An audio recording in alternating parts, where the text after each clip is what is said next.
Hello, ladies and gentlemen, I am PANCZASU, and welcome back to Endless Space 2 Vodyani playthrough/tutorial. You know that already. However, what you don't know is the reason why I wasn't posting videos in the last week, and I'm sorry for that. Unfortunately, real life is kind of busy and hectic, and all I had time for is, well, apparently detecting enemy fleets. But no, really, it was mostly just work, studying, eating, and sleeping occasionally, so I really didn't have it in me to record an enjoyable video, and that's the only kind of video I want to record. If I were to force myself to make a video, it would be much less enjoyable, and probably contain a lot less information as well, so that's why I didn't. But now, a long weekend starts in my country because we are celebrating National Independence Day, which means more free time, which means more videos, and maybe hopefully, really hopefully, a Tempest video as well. I'm not promising that though. I really want to make it this weekend, but we'll see. I don't want to make empty promises. I know I'll go out drinking at some point in the weekend, so we'll see. Anyway, let's focus on Endless Space 2, because there are a lot of things that we need to do aside from conquering and annihilating an enemy race, of course. But what I'm more concerned with right now is actually having a quick check at our motherships, because we haven't touched those in a while, and it's an easy thing to forget as the Vodyani, I admit, but it's not something you should forget by any means. Not by any means. You get what I mean. I'm sorry. It's been a while since I used English, so I might be a little bit rusty at times. However, our motherships need to be retrofitted, that's a fact. This one is currently using 2 industry modules and 2 food modules, but it has full population, so it has no need for the food modules whatsoever. What it does need, however, is the science modules. Because, quite frankly, I do need as much science as I possibly can get, because I like having a good science income as the Vodyani, personally, because it's important. You need to have a modern fleet, because your fleet is probably not gonna be the biggest, so it needs to have some kind of other advantages in order to beat the enemy. And I think I can go for the same setup on this system as well. Let me quickly check the dust output. Thank you, there we go. Okay, this is clearly a bug.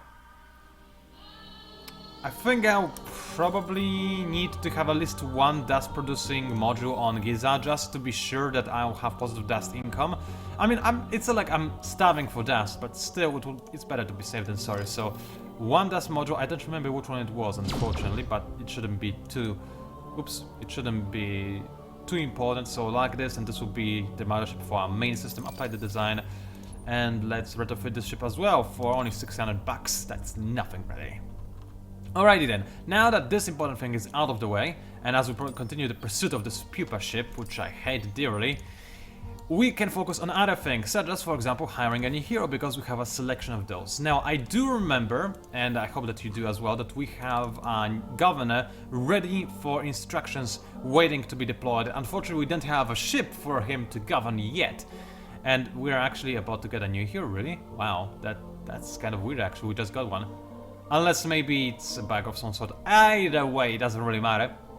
Maybe it's about to be reset once I hire a new hero. Still, this guy right here, he is going to be our system governor, because, you know, he's got a good middle ground between industry production, because he's a craver obviously, and food production, and also he gives us a little bit of extra science at first because he's a seeker. So I still wanted this guy to be that guy, but I need another fleet leader, fleet commander, and I have 3 guidance. All guidance are good for fleet commanding, so that's all good. I have another religious leader. I don't want that, as you know. I've got an ecologist and a Lumeris. Now Lumeris, I mean, that's interesting, it will give us a little bit more variety, but if I were to choose between 2 races to govern my fleets, right? Not govern, to... What's the word I'm looking for? You don't govern a fleet. What do you do with a fleet? You command a fleet, that's right.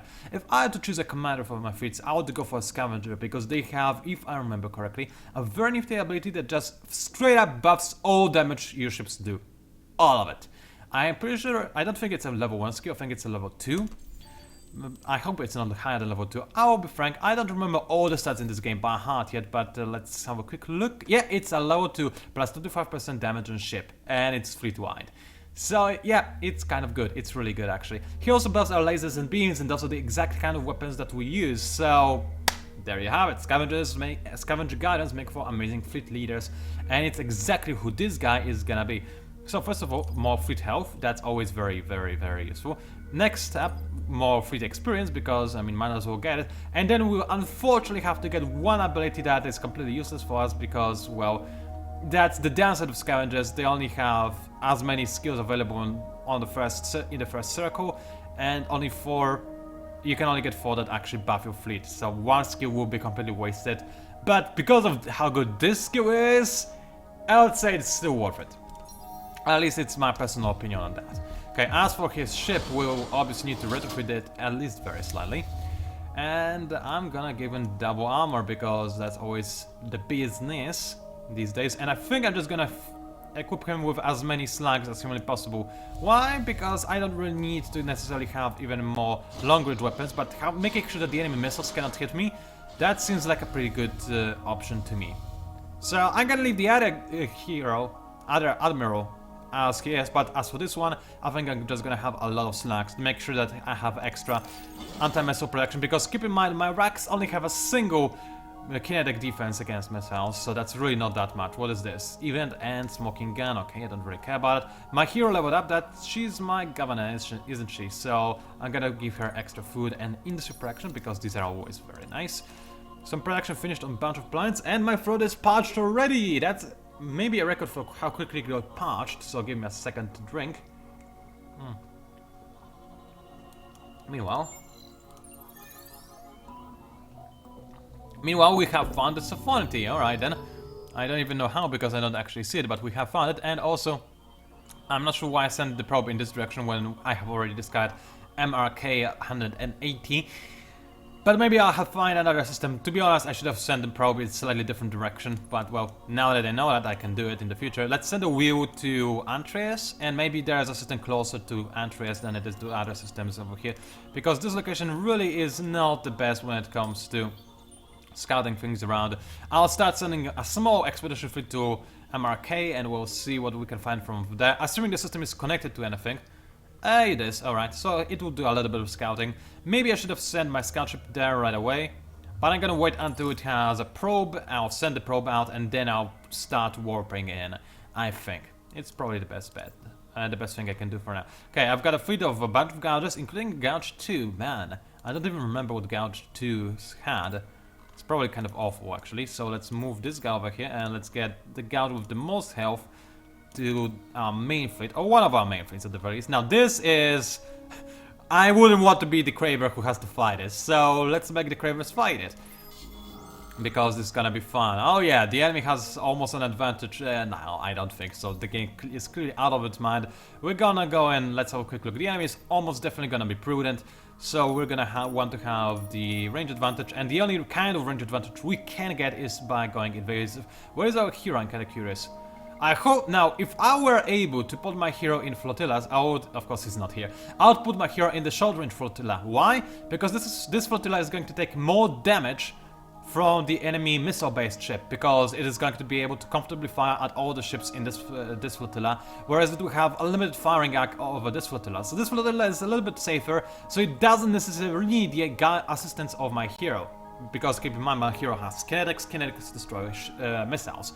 This flotilla, however, would take a lot of damage, but again, right now we cannot really send ships between flotillas, so this is all we can do, so let's just watch the carnage as I drink a little bit more. Yes, my ulterior motive for starting this fight, aside from wanting to see all of the coolest explosions, is to drink a little bit of tea and think. So I'll do just that, I'll drink some tea and think of the kind of topic I can discuss while we watch the battles, so give me a second so I can drink some of this delightful beverage.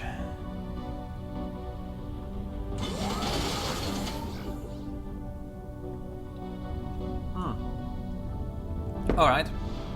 Since I'll have to touch upon the topic of technologies at some point, probably sooner rather than later, I might as well address it right now.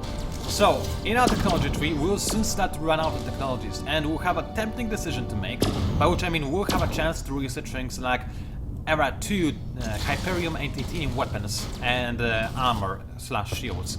Now, there is a very good reason as to, ouch, that looked painful, as to why I won't do any of that, and that reason is because I found that with the current balance, and keep in mind this game's balance is going to change a lot as it's being developed, but currently in the game, unfortunately, I found that the advantage of having Era 2 Hyperium/Titanium weapons diminishes really quickly because they are more or less comparable with Era 3 weapons, in my honest opinion. They're not outright worse, but they're not very good either. However, when it comes to... However, because it's already fairly close to Era 3 for us, it's a better idea in my opinion to grab some other techs that are at least somewhat useful for us.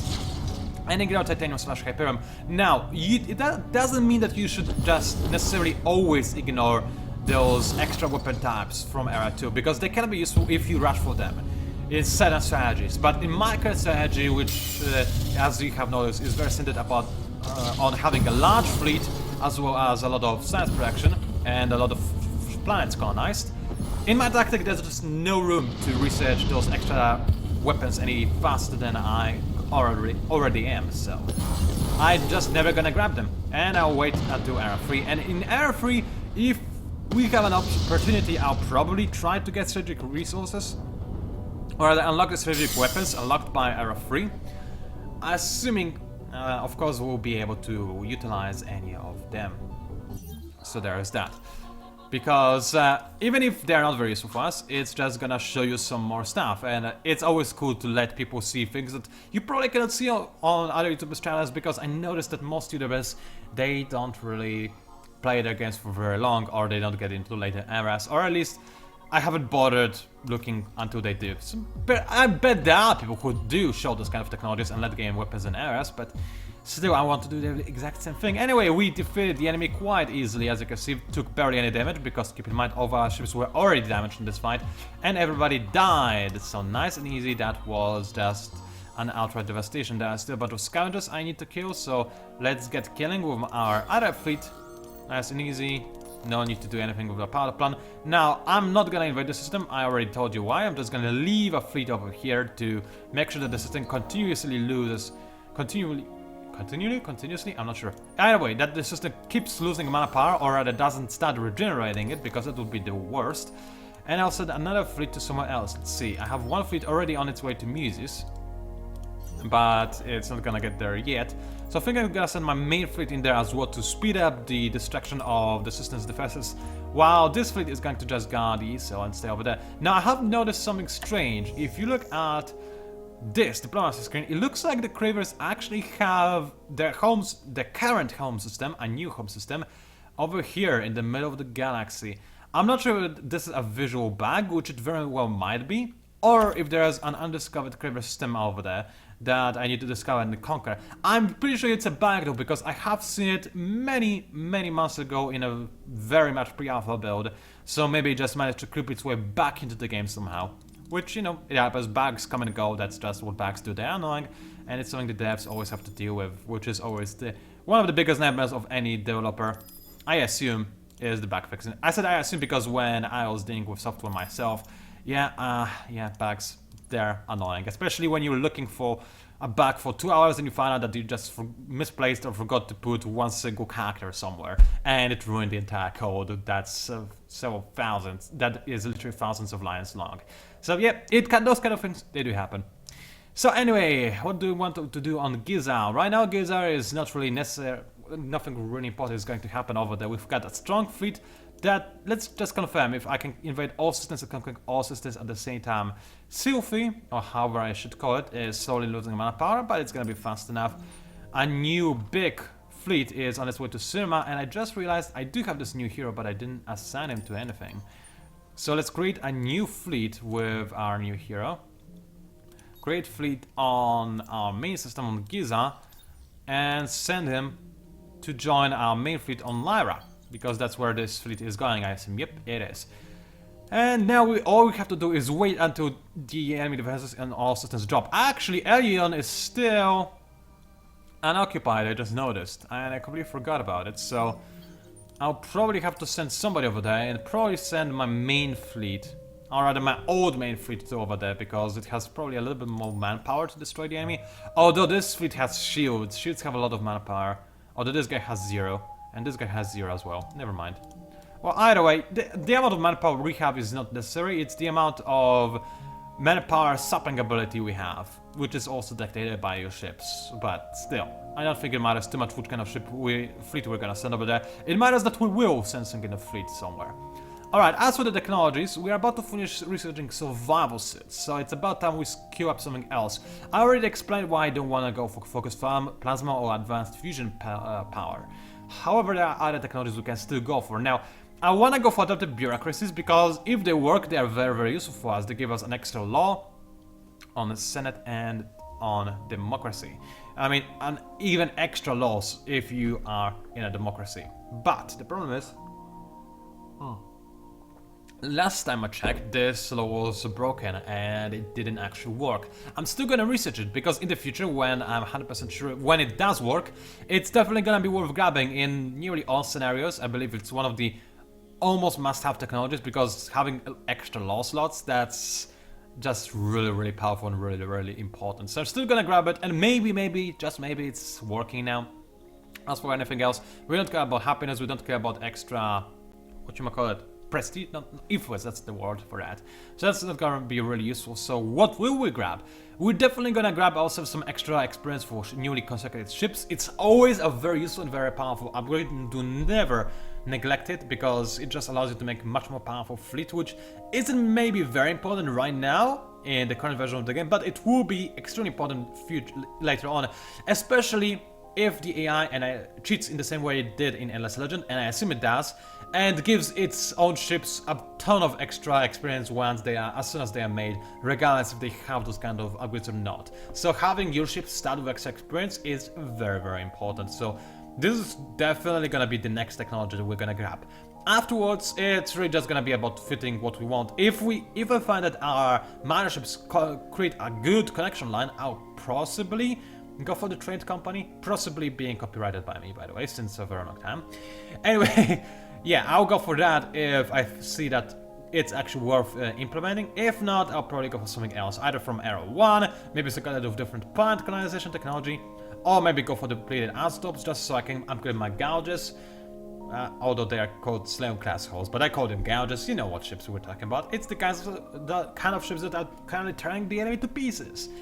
Either way, plenty of options to make, and it should be good. Let's end the 10, and wow, 70 minutes for just a single 10. I feel like it's part 1 all over again. Let me drink some tea.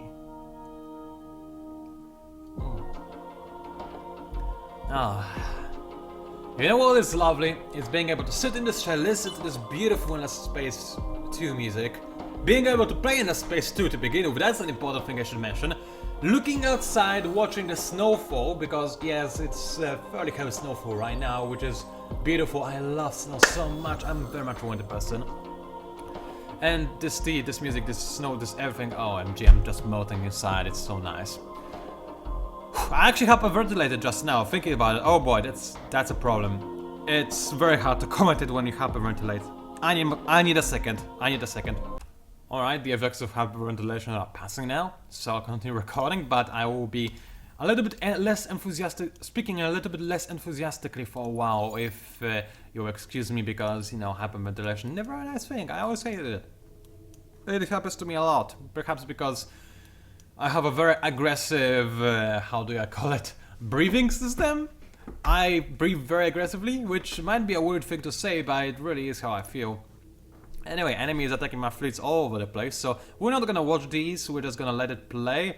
I believe that broadside is the best choice for us in this fleet. I think we're gonna win this, but we're definitely gonna lose some ships. We might actually lose a lot of ships, but those two gouges I'm pretty sure will survive the fight, so let's see. Meanwhile, over here, that's definitely a one fight already, so let's go for broadside. How did we do? Did we lose anything? We lost a gouge, but the entire enemy fleet is dead, so that's all good. Same here over here, all nice and dandy, no problemo, everybody is dead. We are losing gouges slowly but surely, that's the downside of this kind of strategy. If I were to upgrade gouges, sure it would be a little bit better, but that's also one of the reasons why I went for shield plus frag combo, because it doesn't require to replace your ships nearly as quickly. They can fight in more battles before they deplete. I mean, look at this. This shield has been in a battle already, and yeah, no. That's marginal amount of damage. So, alrighty then, those ships looks like they're gonna hold their own for a little bit longer, but there are ships being reproduced at Theodrix. It's still quite a bit of production, which is ever so slightly worrisome. Let's kill a scavenger over here, let's kill another scavenger over here, get ourselves some extra dust and science, because it's always important and it's very nice. I mean, you can see the dust increase every time we kill an enemy ship, but if you could see the science bonus as well, that you would just be so amazed. I love it. Anyway, over here, we're obviously gonna want to have some of the essence for us. I believe I'm gonna leave the Rakshasud fleet over here so we can get extra essence and actually make a new mothership. So I'm gonna send this fleet to Elion, but first let's go to Fiedrix and stay there for a turn, just in case the enemy actually tries to fight back and destroys my Gougers, which is very much a threat now because my Gougers are running out of health. Kilfi, I don't know how to pronounce it. It's doing just fine, it has a bunch of scavengers to clean up, but that's not really a problem. And I'm almost ready to start the Siege of Lyra, which is gonna be lovely as well. Nothing else is happening. Chang, I wish I could expand my influence over Chang, that the enemy couldn't colonize it, but I don't think I'll be able to make it. I'll need to completely cover Chang with my influence to do that. And in order to do that, I'll need to increase the amount of population in my empire, which I cannot do for another era. So that's not gonna happen, unfortunately. Also, we've got so much dust production, we could actually go for the arms, for the essence. And sure, we're losing dust now, but not too much of it, and we're gonna gain even more essence, allowing us to make a new mothership a little bit faster. And let's be honest, there is nothing else we really want to make in our systems right now, so we might as well do just that. A new probe ready, so I'll fly my scout in this direction, so let's see if there is a system over here. And let's start flying. Oh, apparently he wants to go to Gurkha first. Fair enough. Go to Gurkha itself and then wait for my orders then. I don't want him to start flying before I know for a fact it's a worthwhile endeavor. So sleep for a turn, and yeah, I know he detected a cell phone. I can see this cell phone. I saw it before I told you to sleep, so please just chill out. It's a detector, not a friend. Okay. He won't sleep, he's really way too scared about the cell phone. It's not a problem, we're gonna kill it with... Oh no, those are just leeches. Whatever, we might as well warn the Lumers and they'll leech some essence over there. We don't really need to do that though, because in like 2 turns we're gonna have enough essence to create a new mothership, and we're not really gonna worry about that after that, to be honest. So yeah, it's all good, fine and dandy, so nothing else to be done really. What kind of gouge is this? There's apparently a fleet of 3 Gougers, which I cannot see over here, that has no orders. Oh, it's this one. But I told him to fly, so why we highlight it? Strange, maybe some kind of bug, not really all that important. Let's continue moving through the tents and drinking some more tea.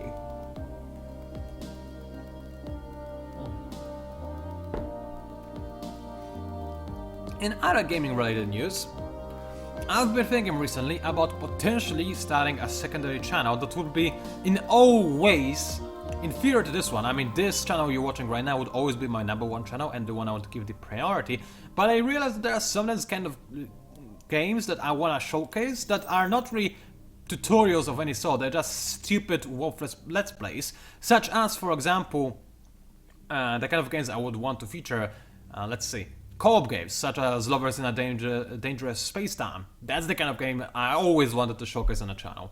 Or continuing my very ancient Dead Space 3 Let's Play. Those kind of things I kinda wanna do from time to time. I definitely don't want to put them on this channel because this channel is better than this kind of crappy content, to be entirely honest with you. Yes, I do consider most Let's Plays to be crappy. Not all of them, there are some really good Let's Players out there. But I was thinking about creating a second channel just for that. Either way, it's not gonna happen anytime soon because I wouldn't have time to run it anyway, and it will always be like a secondary thing for me. I will only run it from time to time. But it could be fun to have that. Oh, I can actually gain assets from you anyway, that's kind of nice. And yeah, then I could showcase some kind of games that I really would otherwise not show you. And once I live in a place that actually has some better internet connection, who knows, maybe then I'll be able to start streaming. That would be awesome. I'd love to do that, but not anytime soon, I'm afraid. Streaming would be really nice though. I could just relax playing some games that I'm not very good at and show them to you, and maybe you would enjoy watching that. That would be nice. Anyway, it's a bigger battle, so we're gonna watch it just because I kind of feel like watching it. Watching battles is fun. And it looks like, okay, so the enemy is gonna be prudent, and annoying thing is, you guessed it. Oh no, wait, actually, my hero is in a proper fleet this time, isn't he? Let's see, yep, drop is in the... Oh wait, but that's the wrong hero. This hero is not even supposed to be here. Oopsies. Oh well, let's still have a fight. Because I want to watch how well my bigger ships handle the enemy's bigger ships, which, spoilers, the answer to that is they're gonna do pretty well. But I think we've seen that already, so I don't need to explain that to you. So, let me drink some more.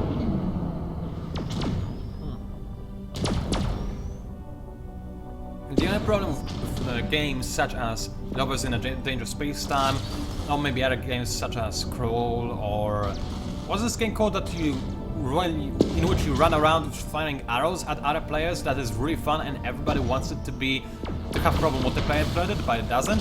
Yeah, that game would be fun to showcase as well.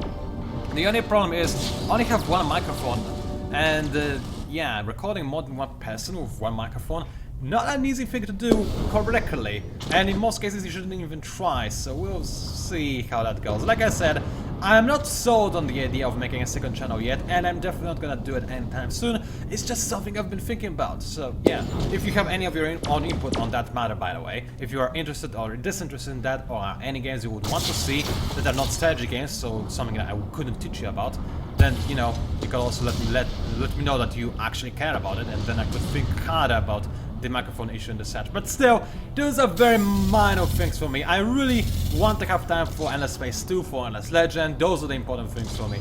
So, do I have filled my channel with Endless Space 2, with Tempest, with perhaps other games as well? None of that is gonna happen, so either way, we have plenty of time. So, it looks like the battle is dying down somehow. Because, yep, my ships that are close to the enemy ship cannot fire lasers anymore because we're in the close range phase, but the enemy ship can fire missiles at my faraway fleet, which consists of racks only, which is okay because those are racks, they have barely no health, and they can shoot down any missiles very well as well. So it's not really a big problem. I really would love to have bigger fleets though, because right now, even though my fleet composition is gonna do fine, it's still not as efficient as it could be. And as you can see, right now I wasn't even able to actually destroy the entire enemy fleet, whereas Gauges were able to do that. But the advantage of this tactic over the other, while you could say it's marginal, it's that, okay, this is not a hero that is supposed to fight in battles, so let's ignore him completely. But otherwise, those ships can last for way longer and survive way more battles. I mean, Gauges, I would say, can fight like 2 or 3 kind of... let's try to say that again. 2 or 3 fleets like this, and then they will die. This fleet can fight way more, especially if it's governed by a proper hero, not this kind of weenie bastard. But so yeah, there's that then. But you knew that already because I explained it already. Anything else I can do in this turn? How are we doing in terms of technologies? Oh, we have better invasion modules now. I mean, we have actual invasion modules that I could install on ships now, which is always useful. And we have better invasion capabilities. In fact, I could be tempted to give... Wait a second. Oh yeah, we have a new ship unlocked. That's because it's, I believe, a dedicated invasion ship. Yeah, it's a dedicated invasion ship, which is exactly the same as the other ship we have, except it's pre-fitted with invasion module, which... I mean, I don't want you in here. Because, frankly, it's just filling our space. And how the balls did we get a flag in here? That's a bag. An adorable bag, but a bag nevertheless. Anyway, let's modify the shield ever slightly and give it some invasion modules, because this extra manpower could allow us to conquer things a little bit faster, which is nice, and those ships are expensive anyway, so might as well use their modules as efficiently as we can and use up all the space we have of those ships. Alright, meanwhile, a bunch of our ships made it... Oh yeah, this always were on Gurkha, and we have one wheel that is waiting for orders. We haven't discovered any extra systems, so let's just send it on its way to scout out more systems. And for new frontiers, new civilizations, and all of that crap. Alright, let's have the Gaudes destroy Scavenger, because why not? Whereas the main fleet is gonna make its way to Elion and hopefully take it over once this battle resolves. Right, looks like it did. Nice and easy. I'm not even looking at the results, I'm sure it went well. Actually lost a ship, wow! Yeah, again, this is the disadvantage of Gauges. This kind of long-range fleet, it would destroy any kind of ship from far away before it could fire back when we speak about scout ships and whatnot. Gauges, however, can be destroyed by scout ships. It's very, very slow, but they do slowly but surely lose their health. So again, that's the disadvantage. But if you have a lot of production advantage of your enemy, then sure, you can spam Gaudes, and there's no reason not to do that. Alright, let's kill this enemy over there, and we're occupying slowly but surely all systems. Alien is gonna be a bit of a nightmare, but sooner or later we're gonna get that as well, and it's all gonna be lovely. Chang is being colonized, I know. 7 days right now, but the enemy is almost certainly going to boost this system's output development, so I'm really on a tight schedule before I can stop the enemy from capturing Chang. The reason why I really want to stop the enemy from capturing Chang is because it would give the enemy influence over the system, and then I could send in my own mothership to take it over. Also, we're back in the game, we have more essence than we could possibly have. So, sorry. I didn't mean to back it out, but it just happened. So let's deal with that in a second. Let's make a new mothership. So the standard concept applies. We're gonna need to have some... Hey, get over here. We're gonna need to have some extra food, and we're gonna need to have all the production we can possibly get. As for the other models, I could uninstall them to make the ship cheaper, but it would be stupid because initial production of mothership always costs the same amount, so might as well fill him with everything we can get. Yes, and now I know, badge of battles, not really important. Let's make a new mothership on Kratz because it's a little bit closer. It will save us some time of this arc moving about. And continue with public 3D printing and continue with arms for the essence in our home system for the time being. So there's that. Research finished. So now let's have a quick look. Yes, we do have access to extra laws, and as you can see, we still have access to the religious laws as well because we still have large support for them. Now, Battle for Harvest is subject to have turned on just for a little while to let the newly created mothership get its population a little bit faster. So I gotta be honest, I'm kind of thinking about it, and we don't need any of that, extra approval systems in orbit, extra dust. I'm thinking about it how Battle for Harvest for now. I didn't want to go for it initially, that really was not at all what I planned to go for, but since we're about to make a new mothership, I think it's not a bad idea to go for Battle for Harvest. It's gonna help our economy, not economy, but our population a little bit, and make our empire a little bit stronger as well. So that's gonna be lovely. Alright, ships on the way to MRK, that's all nice. Gurkha is being sapped, which is nice again. How we're doing in terms of manpower distraction. Those systems are ready for to be taken. This system needs a 10 or 2. Actually, in a single 10, I'll probably be able to bombard it and wipe it out. So this system is gonna be ready to destroy the next one. Silphi is a problem, especially since it's under attack now. So I probably will need to make another fleet and destroy it completely, I think. So Giza, stop with what you're doing right now. And let's make shields, especially since shields have extra manpower. So 2 shields and... Oh, wait a second. 3 racks? Yes, that's what I can do. And can I buy out all of them? I don't think I can now. I got pretty close to it, but not enough. I used up too much money for arms for the essence, unfortunately. You know what? This fleet is gonna be good enough, actually, for the time being, to do its job. It's gonna be able to destroy anything that is on the Silphi. So let's leave it over there. Alright, how we're gonna do on Silphi? We're gonna kill the enemy, but it's still gonna take a while to take over the system, so I'm still gonna make my new fleet. Either way, let's make sure we're on broadside territory and we're gonna attack the enemy. Meanwhile, at Friedrichs, we're gonna lose all of our ships. I don't think they will even be able to fire. Maybe, but I doubt it, because with the slices assisting the butcher, we're probably gonna lose everything. So let's have a quick look. Grave defeat. As I thought, we did not even make it to the enemy. So Friedrichs is no longer being besieged, which is a big problem. We need to send something on its way to change that fact. Oh wow, a lonely butcher. That's the one we saved last time. Or rather, didn't kill last time, so let's kill it. And Friedrichs, what do we send over there? For the time being, no, I can't send there just a single ship because there is an entire enemy fleet guarding Friedrichs. Which fleet can I weaken? I need to supply, right? It still has this amount of manpower. I need to continue hitting Alien.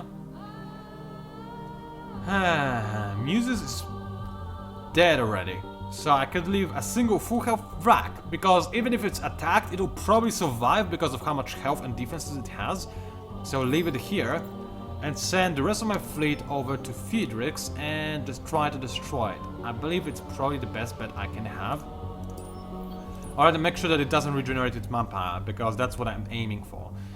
And this fleet that the enemy has, it shouldn't be able to destroy my ships, even though my hero is useless and my shields are only protected by 2 racks, which is not enough, but still I have a lot of HP, so it should be more or less okay. Alright then, I believe that's all I can do. Actually on Alien I might as well guard the system because there's no reason not to, and one fleet pretends to be idle when it's not. Not all that important. Let's end the tent, drink some more tea. Alright, new mothership ready, new fleet ready as well, which is important. I'm tempted to not send it to Killfire, instead it's reinforced the northern section of the battle, but I think Killfire is more of a pressing concern because it's gonna take extra time. Although, by the time we're ready to conquer the enemy, I think we're gonna be able to just take it over anyway. But, oh, for crying out loud! I was too slow! It happens. Unfortunately, once you're in war for too long, the enemy can foster us anyway. That's again, so that's the kind of system that was invented to avoid, to prevent you from doing what I'm doing right now. I didn't make enough ships to be able to take over the enemy a little bit faster, so my bad on that. The plus side is that I gain more of a war bonus, or of a tribute, because I didn't technically speaking conquer anything. The downside is I didn't kill the enemy. The plus side again is that this manpower I managed to sap so far, it's gonna stay low. Which means that, well, for crying out loud, you know what else is bad? I cannot wipe the enemy out from Chang. How long until they develop the system? 2 turns. If it was any slower, I would be like, okay, it's not a problem, because the moment you set your mothership to start orbiting a system, that system loses all of the enemy outposts instantly. So that would not be a problem, but now this is gonna become a problem. Bastard Kravers, man! They really know how to be annoying, they really do. Man, I'm kinda salty right now, I really am. How are we doing in terms of vote? Yeah, there's high support, but... this is the example of situations when I would actually like for the religious party to be in power, to be entirely honest with you. So maybe we should start working on that. So, which is gonna be a little bit difficult, but since we'll keep access to Spoils of War Act, because once we unlock a party and make sure that it was in a Senate and it is represented, well, we can use its laws, so that's good. So, since we have that, we can support the religious party, make it increase its representation so it's in the lead, so then we can attack, so then we get access to the law that allows us to attack the enemy even when we are not at war, but keep access to the Spoils of War Act. Now this is a dangerous line to thread, because Spoils of War Act does require you, let's show you that, a broad military support. So if I support the religious party too much, I'll lose access to Spoils of War Act, which is very much important for us. But nevertheless, I think it's worthwhile. So to do that, I'll probably even change my production. The problem is it's hard to actually support the religious party. I mean, I already gained access to a bunch of things that do, and I don't believe that's ecologist, that's religious. I could gain access to culture center, which will buff the religious party. So let's do that. What else can I do? Well, we're gonna have the amount of battles we're gonna face is gonna be lowered, so that's gonna not boost the military party. I could stop with the autonomous construction, but it's really important for us to have it, so I'll still get it. So we're gonna boost the... Okay, the way I said, no matter what I do, military party is gonna win this election. But, well, that's how it is, I suppose. Oh, well, it's kind of annoying, actually, but...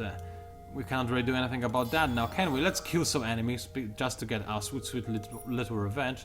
Close fight, let's get some extra experience, thank you very much. Let's kill whatever we can kill, everywhere we can kill. In here, it's gonna be evasive, we're not gonna watch, we're just gonna murder the enemies and with the utmost violence. In here, murder the enemies as well. Oh, it's a pupa ship, nice, get extra experience. Any other place where I can murder things and get my revenge? Not really, which is unfortunate. But oh well, and it looks like our battles actually kind of backed out because they're not being processed. Oh no, wait, yeah, they're not being processed, it's backed out completely. Well, this video has been almost 40 minutes long, so I believe I can end it here, and I'll reload the autosave the next time I'm back, and this should hopefully allow us to play those battles to its completion. I assume, if not, I'll just not fight them, which would be a little bit annoying, but so be it. And there's that, yeah. So when you want to use this kind of strategy I used, obviously you need to be a little bit faster. I thought I had more time, I didn't pay attention to the 10 meter, especially since I had this long few days break between my recording sessions, so I just didn't realize it took me so long to get to where I am. If I did realize, I would just ground invade all systems and hope that I have what it takes to capture Alien, which was the real big problem for me. But, well, I didn't pay attention because of how long it took for me to record this video. My bad, I'm sorry. Anyway, it was PANCZASU, also known as the Mighty Mix Spammer. Thank you very much for watching, and I'll see you online.